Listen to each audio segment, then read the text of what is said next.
শুক্রবার মানেই হচ্ছে আমাদের বাঙালি পরিবারগুলোতে বিরিয়ানি অথবা পোলাও রোস্ট কিছু না কিছু থাকবে। আসসালামু আলাইকুম এভরিওয়ান, আজকে আমি আপনাদের সাথে একটি স্পেশাল ভেজিটেবল চিকেন বিরিয়ানি রান্নার রেসিপি শেয়ার করতে যাচ্ছি। তো প্রথমে আমি তেল গরম করে নিয়েছিলাম, তাতে আমি পেঁয়াজ কুচি, আদা বাটা ও রসুন বাটা দিয়ে হালকা একটু পানি দিয়ে বেশ কিছুক্ষণ নেড়েচেড়ে নিয়েছিলাম।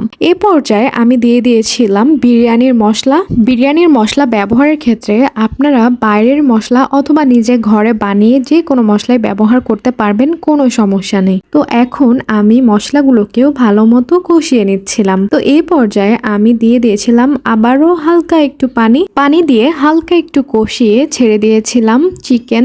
এখানে মূলত আমি পাকিস্তানি মুরগিটা ব্যবহার করেছি। আমাদের বাসায় পাকিস্তানি মুরগিটাই বেশি খাওয়া হয়, কারণ ব্রয়লার মুরগি আগে আমরা অনেক খেয়েছি, এজন্য এখন আসলে আমরা পাকিস্তানি মুরগিটাই খেয়ে থাকি। তো এ পর্যায়ে আমি দিয়ে দিয়েছিলাম লবণ দিয়ে এরপর আমি আবারও নাড়াচাড়া করে নিচ্ছিলাম।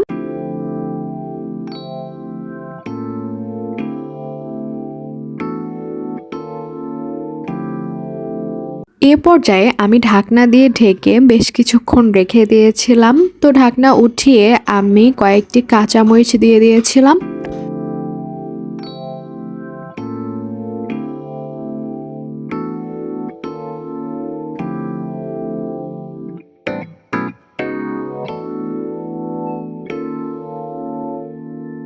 কাঁচামরিচ দিয়ে হালকা একটু নাড়াচাড়া করার পরে আমি দিয়ে দিয়েছিলাম কেটে রাখা সবজিগুলোর মধ্যে ছিল আলু আর গাজর। এটা ছিল নতুন আলু দিয়ে যে কোনো খাবারই অনেক বেশি টেস্টি হয়, এটা আপনারা সবাই জানেন। তো আমি বিরিয়ানিতেও আজকে নতুন আলুটাই ব্যবহার করার চেষ্টা করেছি।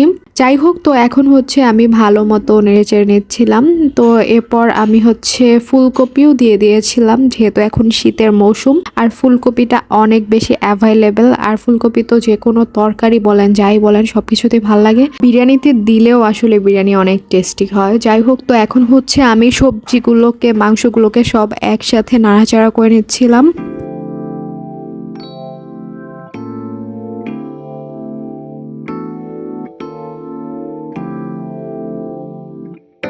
সবজিগুলো সব নেড়ে চেড়ে এখন আমি দিয়ে দিয়েছিলাম পোলাওয়ের চাল।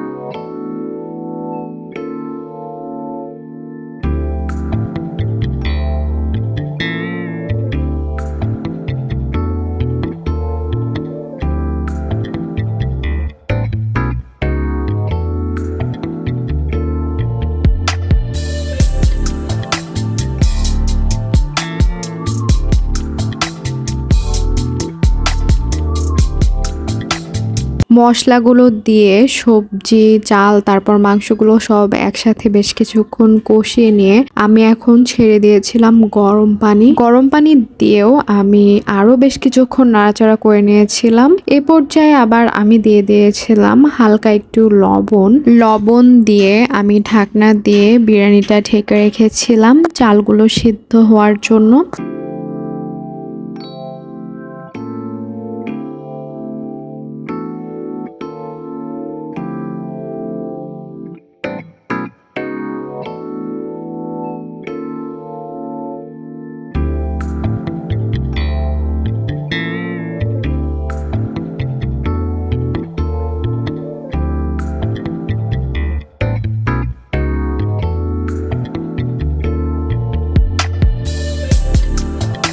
চালগুলো যখন সিদ্ধ হয়ে এসেছিল তখন আমি সেখানে দিয়ে দিয়েছিলাম 1 চা চামচ চিনি আর সেই সাথে দিয়ে দিয়েছিলাম ঘি।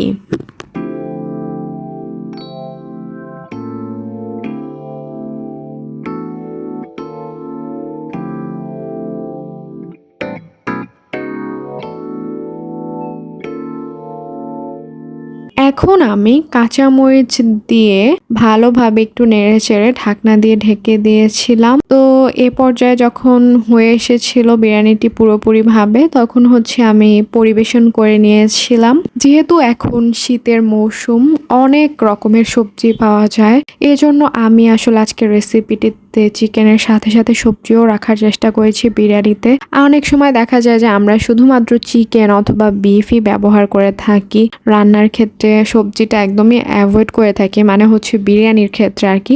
তো এই জন্য এই কথা মাথায় রেখে আজকে আমি এই রেসিপিটি আপনাদের সাথে শেয়ার করলাম। কেমন হয়েছে আমাকে অবশ্যই জানাবেন।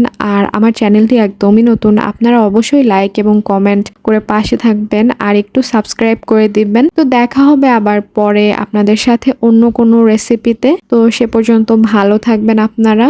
আল্লাহ হাফেজ।